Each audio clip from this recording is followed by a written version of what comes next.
Overseas Congress के president Sam Pitroda, जो कांग्रेस के आइडियोलॉजिकल थिंक टैंक के प्रतीक माने जाते हैं, उन्होंने आज चाइना को लेकर जिस प्रकार का बयान दिया है, उससे यह बात बहुत साफ हो गई है कि कांग्रेस पार्टी के चीन के साथ हुए करार का इजहार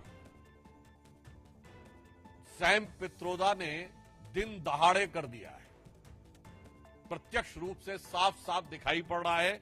और ऑन द लाइटर नोट मैं कहना चाहूंगा, हिंदी में कहावत होती है, गुरु गुड़ रह गए और चेला शक्कर हो गए, मगर यहां जो चेला है वो तो गुड़ रह गए और गुरु चीनी हो गए।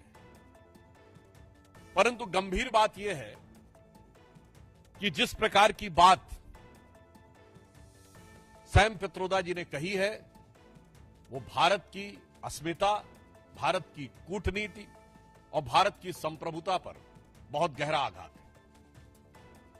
उन्होंने इस प्रकार की बात कही कि चीन के साथ तो किसी प्रकार का विवाद ही नहीं है, जैसे भारत ही अग्रेसर की भूमिका में, यानी आक्रामक मुद्रा लिए हुए। और ये कोई उनका अलग बयान नहीं है। ये ओवरसीज कांग्रेस के चीफ हैं, यानी समुद्र पारी कांग्रेस के प्रमुख हैं। अब समुद्र पार से तो सोरस के सुर भी कांग्रेस के साथ मिलते हुए नजर आते हैं, परंतु यहां पर एक बहुत गंभीर बात है कि जो कुछ सैम पित्रोदा ने कहा है, यह कोई आइसोलेटेड इवेंट नहीं है, आइसोलेटेड स्टेटमेंट नहीं है। इसी भाव और इसी विचार के अनेक स्टेटमेंट राहुल गांधी पहले दे चुके हैं। याद करिए, राहुल गांधी जी ने विदेश में क्या कहा था कि चाइना ने बड़ा संघर्ष करते हुए ऊपर उठने का उदाहरण प्रस्तुत किया है उन चुनौतियों के बीच से। आपको याद हो अभी कुछ दिन पहले के अपने विदेशी दौरे में क्या कहा कि चाइना ने अनएम्प्लॉयमेंट को बहुत अच्छे तरीके से टैकल किया है, जबकि फैक्ट ऑफ द मैटर है इस समय चाइना में एम्प्लॉयमेंट रेट 24% है। 2023 में जनवरी से लेकर जुलाई के बीच में अनएम्प्लॉयमेंट रेट वहां पर बढ़ते बढ़ते हो गई 17-18%, और उन्होंने फिर जुलाई 23 से जनवरी 24 डाटा देना बंद कर दिया, फिर डाटा का बेस चेंज किया और जनवरी से लेकर अगस्त के बीच में किया, फिर बदले बेस पर भी वो 24% हो गई। मगर राहुल गांधी जी को उसमें बहुत महान चीज नजर आती है।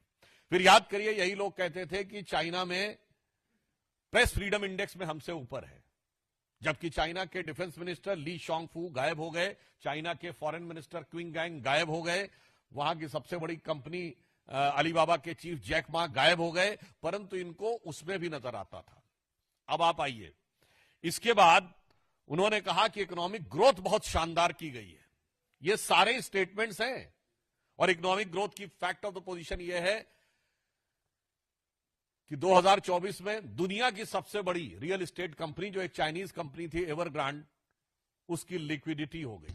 हांगकांग कोर्ट ने कह दिया लिक्विडेट कर दिया जाए। चीन के ह्यूनान प्रोविंस में कई बैंक्स बैंकरप्ट हो गए, कितनी रियल एस्टेट कंपनीज बैंकरप्ट हो गई, that is one other thing. उस प्रक्रिया में जब हम यह देखते हैं कि यह बयान सैम पित्रोदा का आया है, पहली बात तो हम बहुत साफ करना चाहते हैं, भारत सरकार प्रधानमंत्री श्री नरेंद्र मोदी जी के नेतृत्व में विश्व के हर देश के साथ अच्छे और सौहार्दपूर्ण संबंध चाहते हैं, परंतु वो राष्ट्रीय स्वाभिमान, सुरक्षा और सुदृढ़ता को बनाए रखें। अब इसके बाद उनका यह बयान कहना, मैं पूछना चाहता हूं, ये गलवान के शहीदों का अपमान है कि नहीं?